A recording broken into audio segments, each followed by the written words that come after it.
दोस्तों नमस्कार। VK knowledge electrical में आप सभी का स्वागत है। दोस्तों आप सभी जुड़ जाइए। हमेशा की तरह आज भी हम इलेक्ट्रिशियन थ्योरी के कुछ क्वेश्चंस को सॉल्व करेंगे। आप सभी को अपना आंसर करने का मौका मिलेगा। आप भी अपना उत्तर साथ साथ में कमेंट ज़रूर करते जाइएगा। जब क्लास कंप्लीट हो जाए तो आप अपना स्कोर हमें कमेंट करके ज़रूर बताएं कि आपका स्कोर कितना रहा। तो सभी भाई जुड़ जाइए।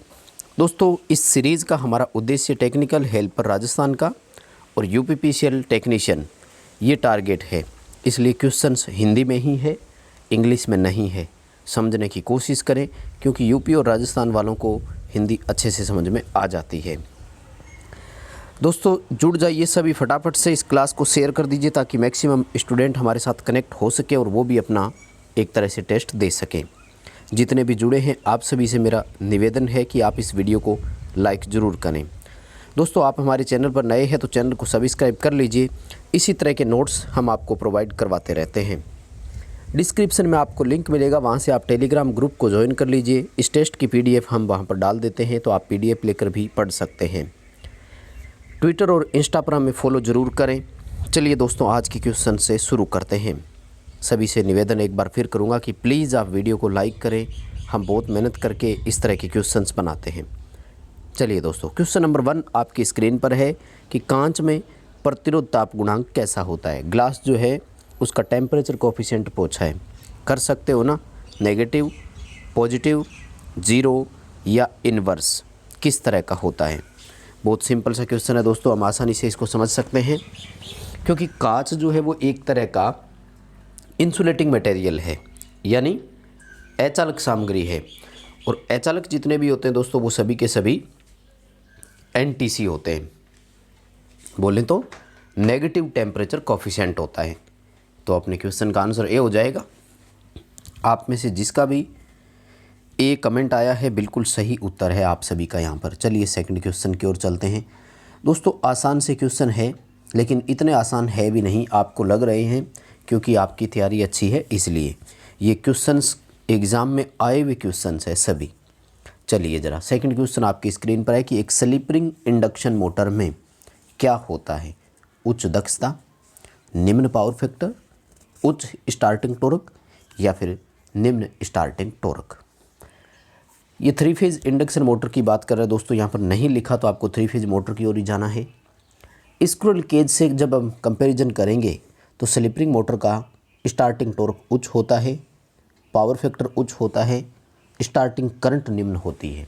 3 बेनिफिट मिलते हैं दोस्तों और इसका कारण मात्र एक ही है और वो है रोटर प्रतिरोध, यानी रोटर में जो रेजिस्टेंस लगता है वो, उस वजह से पावर फैक्टर सुधर गया, उसी के कारण से स्टार्टिंग टॉर्क हाई हुआ, उसी के कारण से स्टार्टिंग करंट निम्न हुआ। यानी कंपेरेटिवली केज मोटर की अपेक्षा इस मोटर के 3 फायदे हमें मिलते हैं। हालांकि एक नुकसान भी है कि इसमें रोटर कॉपर लॉस बढ़ जाता है। आगे हमारा सवाल नंबर 3 फेज संतुलित स्टार में विशुद्ध प्रतिरोध भार की शक्ति ज्ञात करने के लिए सही सूत्र निम्न में से कौन सा है। 3 फेज सप्लाई सिस्टम है, बैलेंस लोड है, स्टार में कनेक्टेड है, प्योर रेजिस्टिव लोड है। टोटल कंजप्शन बताइए। देखो 3 फेज में कुल शक्ति ज्ञात करने का जो फॉर्मूला होता है वो होता है √3 VL/IL cos फाई, यानी line voltage into line current into cos theta. लेकिन जैसा कि हम सभी जानते हैं विशुद्ध प्रतिरोध का मतलब है pure resistive. Pure resistive circuit है तो उसका पावर फैक्टर इकाई होता है, इसलिए कोस फाई की ज़रूरत हमें नहीं होगी। क्वेश्चन का आंसर अपना ए होगा √3 line voltage into line current. Power factor लिखने की ज़रूरत नहीं है क्योंकि पावर फैक्टर यूनिटी है। नेक्स्ट हमारा सवाल है कि अप्रत्यक्ष प्रणाली में ऊपर की ओर प्रकाश कितना होता है। प्रकाश की 5 प्रणालियाँ होती हैं मोस्टली, प्रत्यक्ष, अर्ध प्रत्यक्ष, अप्रत्यक्ष, अर्ध अप्रत्यक्ष और जनरल लाइटनिंग यानी सामान्य व्यवस्था।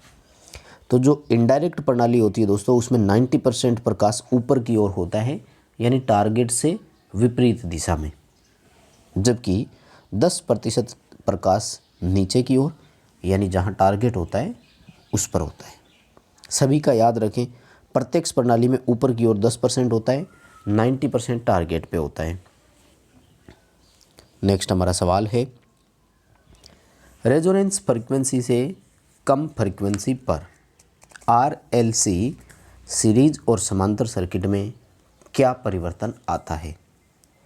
यानी मान लीजिए कि 50 हर्ट्ज फ्रीक्वेंसी थी जहाँ पर परिपथ रेजोनेंट हो गया।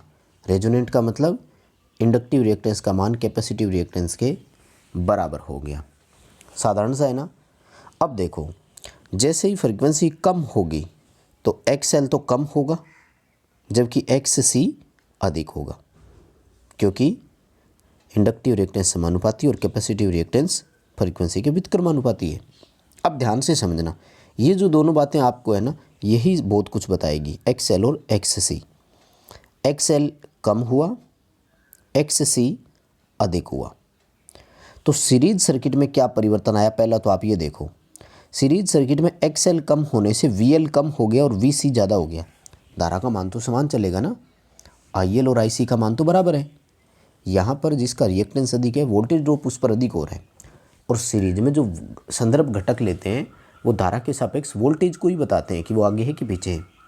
यानी VC का मान ज़्यादा और VL का मान कम हो गया, इसलिए सीरीज जो है वो तो कैपेसिटिव बन गया। जबकि समांतर वाले में क्या हुआ कि XL कम होने से IL बढ़ गया और XC अधिक होने से IC कम हो गया। जब धारा इंडक्टेंस की अधिक हो, वोल्टेज तो समांतर में बराबर है ना, धारा अधिक होने से इंडक्टिव हो गया। क्वेश्चन का आंसर अपना बी होगा। सीरीज वाला तो कैपेसिटिव बन गया, समांतर वाला इंडक्टिव बन गया। यानी सीरीज में तो लीडिंग पावर फैक्टर होगा और समांतर में लैगिंग पावर फैक्टर होगा। पहले जितना भी था इकाई था रेजोनेंस पर। अगला हमारा सवाल है कि उस बैटरी को क्या कहते हैं जिसका आवेशन समाप्त होने के बाद पुनः प्राप्त किया जा सकता है। साधारण सा क्वेश्चन है ना ये तो। बैटरी है जो चार्ज था समाप्त हो गया, उस चार्ज को हम वापस ला सकते हैं, मतलब पुनः चार्ज कर सकते हैं, और दोबारा चार्ज करने वाले को क्या बोलते हैं, सेकेंडरी सेल। सबका आंसर बिल्कुल सही होना चाहिए। यहाँ पर डी उत्तर आपका बिल्कुल सही है, सेकेंडरी सेल बोलेंगे। अगला सवाल आपकी स्क्रीन पर है कि नोर गेट में आउटपुट में उच्च प्राप्त करना है, हाई लेना है, यानी 1 लेना है, तो इसके दोनों इनपुट कैसे कैसे होने चाहिए। दोस्तों नोर गेट जो होता है ना, आप आंसर करो तब तक मैं इसकी डिटेल बताता हूँ। नोट प्लस और का मिश्रण होता है, यानी नोट और मतलब जिस तरह का आउटपुट और का था वैसा नहीं होगा, नहीं बोलें तो नोट कह रहे हो। तो A प्लस बी और गेट का था, A प्लस बी की बार। अब देखो ध्यान से, यदि दोनों 0 0 तो और गेट का आउटपुट कितना 0, और 0 के बदले नोर ने क्या कर दिया 1। इसका मतलब इसी से मिलेगा हमें। दोबारा बताता हूँ, सुनना ध्यान से। 0 और 1 के बदले और गेट कितना देगा 1, लेकिन और गेट की आउटपुट साइड में नोट लगा हुआ है जो कि उसको रिवर्स करना है, तो 1 का उल्टा क्या कर दिया 0। 1 और 0 के बदले और गेट ने 1 दिया, लेकिन आगे नोट लगा हुआ था उसने 0 कर दिया। 1 1 का और गेट से 1 प्राप्त हुआ, लेकिन उसके आगे नोट लगा हुआ था उसने 0 कर दिया। यानी इन तीनों कंडीशन से आउटपुट 0 हो रही है। जबकि यहाँ देखो 0 और 0 के बदले और गेट ने क्या दिया 0, नोट गेट लगा हुआ था उसने उसको अपोजिट कर दिया, यानी 1 हो गया। क्वेश्चन का आंसर आपका ए है, बिल्कुल सही उत्तर आया आप में से बहुत से स्टूडेंट का। आगे चलिए, सवाल 8वां आपकी स्क्रीन पर कि मोस्ट इकोनॉमिकल पावर फैक्टर निम्न में से कौन सा है। सबसे उपयुक्त, आर्थिक उपयुक्तता के आधार पर पूछ रहा हूँ मैं। तो मोस्ट इकोनॉमिकल पावर फैक्टर जो है वो 0.85 से लेकर के 0.95 तक का, और लेगिंग प्रकृति का जो पावर फैक्टर होता है वो मोस्ट इकोनॉमिकल पावर फैक्टर माना जाता है। इसीलिए एक कंज्यूमर को 0.85 से नीचे पावर फैक्टर अगर जाता है तो पेनल्टी लगती है, सरचार्ज लगता है। इससे ऊपर कोई पेनल्टी या चार्ज नहीं लगता, उपयुक्त पावर फैक्टर माना जा सकता है।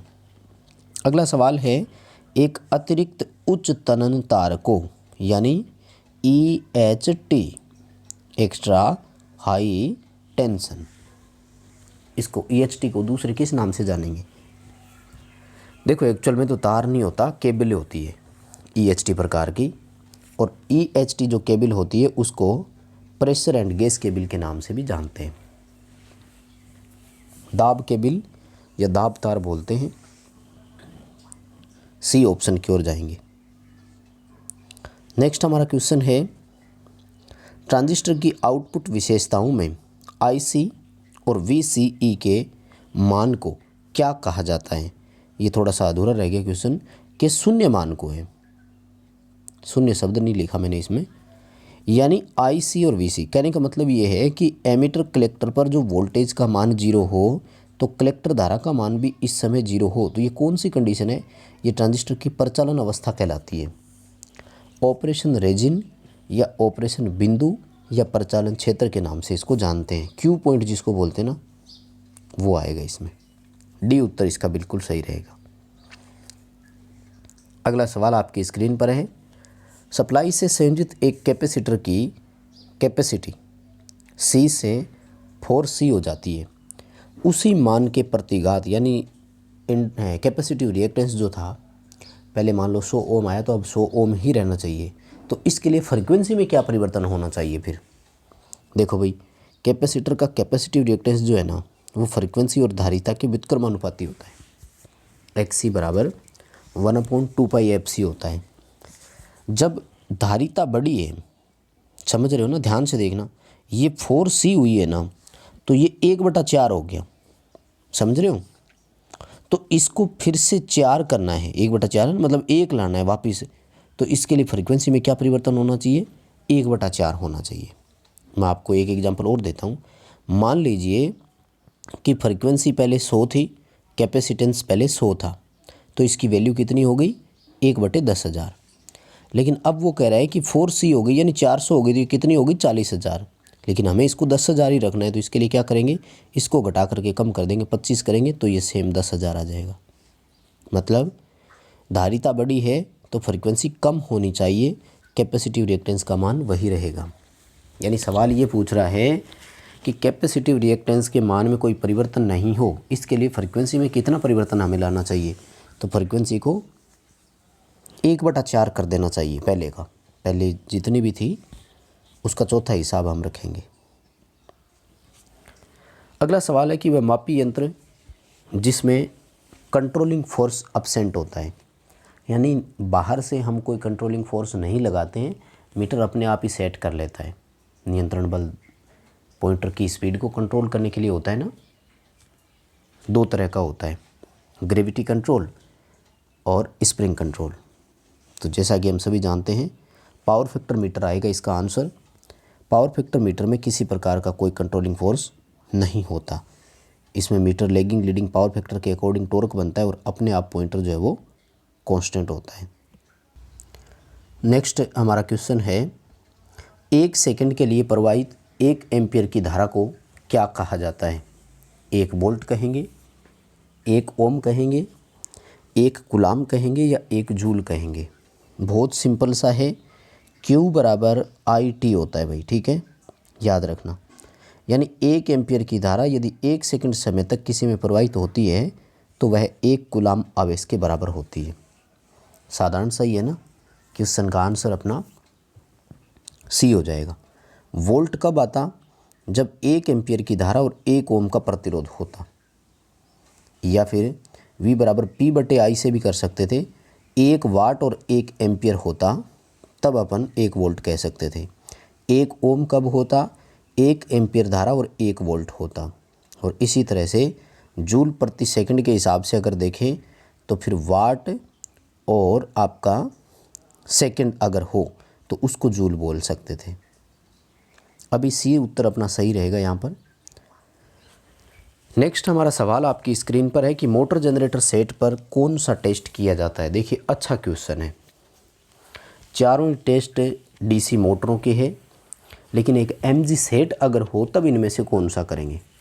देखो वैसे तो ये DC मशीन में टेस्ट बोलते हैं इसको अपन, लेकिन सामान्यतः मोटर के साथ ही करते हैं। फिर भी एक मोटर और एक जनरेटर दोनों हमारे पास है, तो इन पर जो टेस्ट होता है उसको क्या बोलेंगे? रीजनरेटिव, रिटार्डेशन, ब्रेक टेस्ट या स्विनबर्न। तो उस टेस्ट को बोलते हैं रीजनरेटिव टेस्ट। दूसरा नाम होता है बैक टू बैक टेस्ट।